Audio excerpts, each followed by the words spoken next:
Bonsoir les amis, j'espère que vous allez bien. On se retrouve aujourd'hui pour la nouvelle lune du 29 janvier 2025 qui posera ses pas à 13h35 heure de Paris à 9 degrés 51 dans le signe du Verseau. Cette nouvelle lune est conjointe à Mercure et Pluton et trigone à Jupiter en Gémeaux. Vénus, Saturne et Neptune sont en Poissons.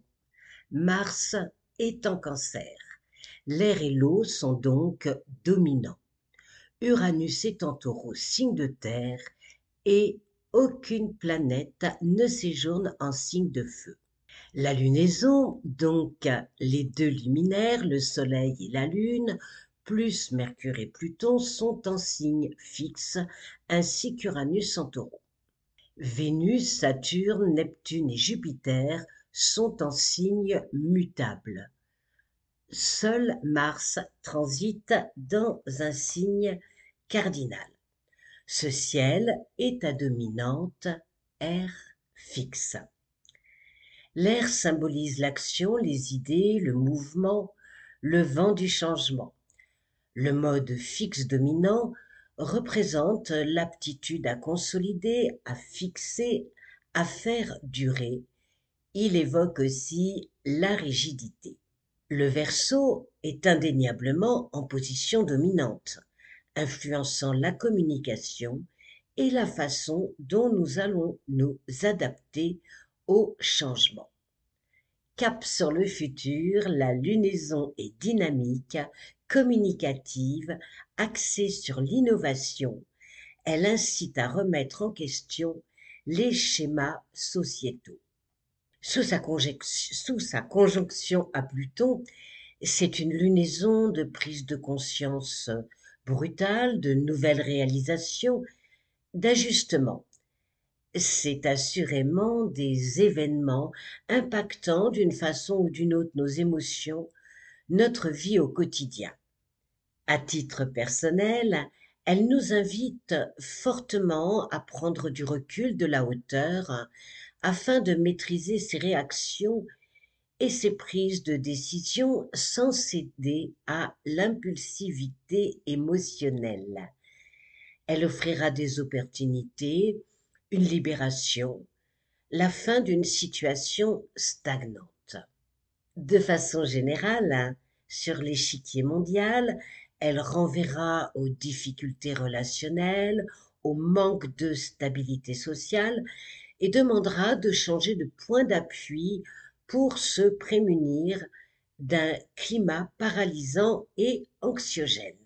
Elle parlera aussi de réforme, d'une nécessité de défier l'ordre établi pour déclencher des réactions et éveiller les esprits.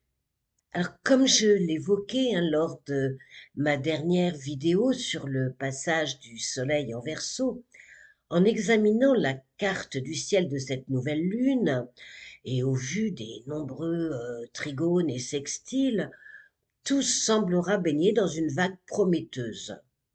Mais ne nous berçons pas d'illusions, nous devrons faire face à des défis. Pour ceux que cela intéresse, je vous place cette vidéo dans ma description et si le cœur vous en dit, si mes publications vous plaisent, merci de vos likes, de vos partages pour un meilleur référencement dans ce monde virtuel. La nouvelle lune en Verseau sera en conjonction avec la conjonction Mercure-Pluton. Surprises et renouveaux seront au programme, avec cet amas planétaire dans un signe fixe et sous la configuration de la conjonction Vénus-Neptune en Poissons, les idéaux seront en ligne de mire avec son lot d'exagération et d'extrémisme. Mercure sera impliqué dans cette lunaison, mettant l'accent sur une communication plus transparente. Il s'agira de savoir ce que l'on veut vraiment pour le mettre en application. Les mots auront du poids et cela ne sera pas le moment de dire n'importe quoi. Alors Uranus, la planète qui gère le Verseau, reprendra sa marche directe le 30 janvier 2025, soit un jour après la lunaison. Les énergies d'Uranus, connues pour son imprévisibilité électrique, pourraient provoquer des ondes de choc et de surprise perturbant le statu quo. La bonne nouvelle viendra du trigone que formera la lunaison avec Jupiter, le tout en signe d'air. Cet aspect apportera un regain de confiance, une lueur d'espoir, un rallumage de cœur et de bienveillance, une note d'optimisme. Il favorisera les prises de contact, les nombreuses communications visant à une meilleure entente avec des volontés communes pour avancer en créant des alliances productives pour le futur. Cet aspect nous rappellera notre vision de l'avenir et ce que nous devons faire pour la ravir. Il marquera une avancée considérable dans le domaine de la médecine grâce à des technologies de pointe. Saturne régit aussi le signe du Verseau.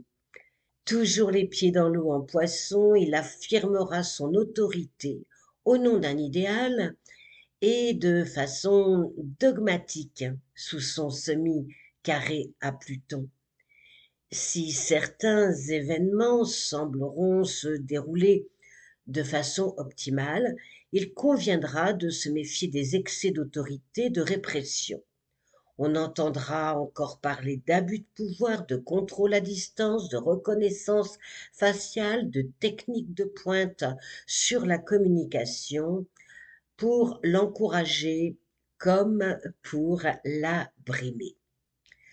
Le carré Saturne-Jupiter, toujours d'actualité, augurera de périodes de crise économique.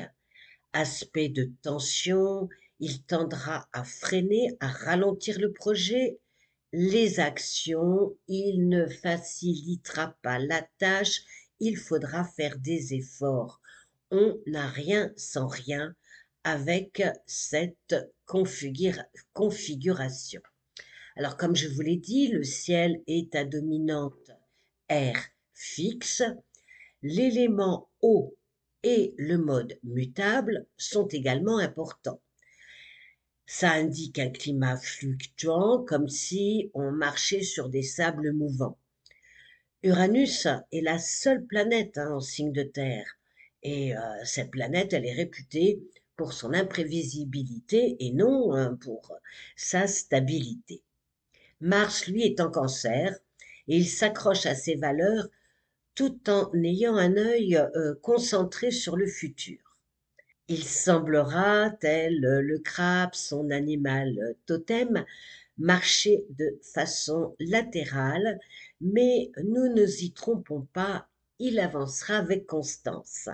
Protégé par sa carapace et sa détermination, il fonctionne en mode cardinal, rien ne pourra le faire reculer et pour parvenir à son but, il accrochera fermement les situations avec ses pinces. Saturne en Poisson et Mars en Cancer sont en trigone. Aspect d'ambition, de persévérance, il permettra de tenir la barre et le mât sans trop céder à ses impulsions. Dans des signes d'eau, il indique une période de progrès sporadique plutôt que régulier. Le désir de se préparer à l'avenir demandera une réflexion sur le passé pour avancer sur des bases solides et non sur un terrain glissant ou embourbé. Mars, au trigone de Neptune, développera la créativité, la solidarité, le besoin de se battre pour une cause, mais l'énergie de cet aspect étant idéaliste, attention à ne pas se tromper de débat.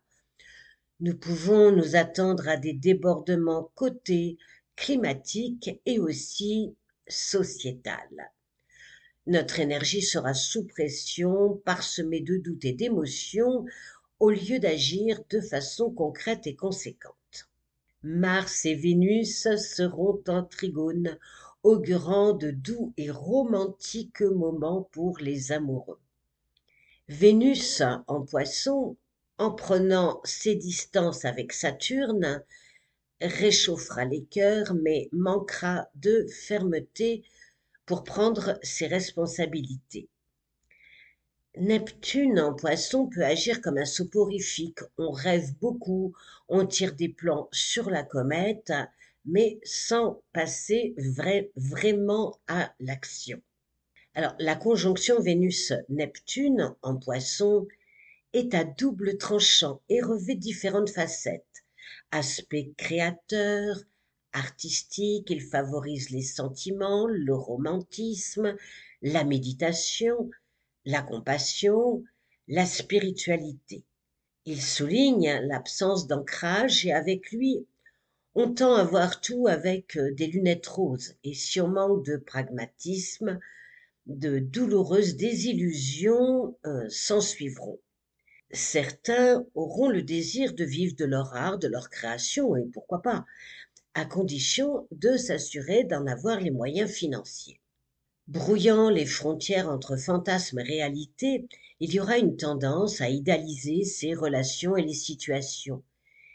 Il faudra regarder les choses en face et se méfier des gourous en tout genre et des soi-disant sauveurs de l'humanité. Côté sous, côté cœur, attention aux entourloupes, aux fausses promesses. Et ce transit, c'est aussi la valse des hésitations. Vénus au sextile d'Uranus soulignera une percée dans le travail, une manne providentielle, un coup de cœur. Ce transit temporaire influencera la réévaluation de ses valeurs personnelles. Voilà les amis pour cette nouvelle lune en Verseau, pleine de ressources insoupçonnées, avec son lot de surprises, là où on ne les attendra pas forcément, ces défis à surmonter, dont la naïveté, la crédulité. Je vous dis à très vite. Au revoir.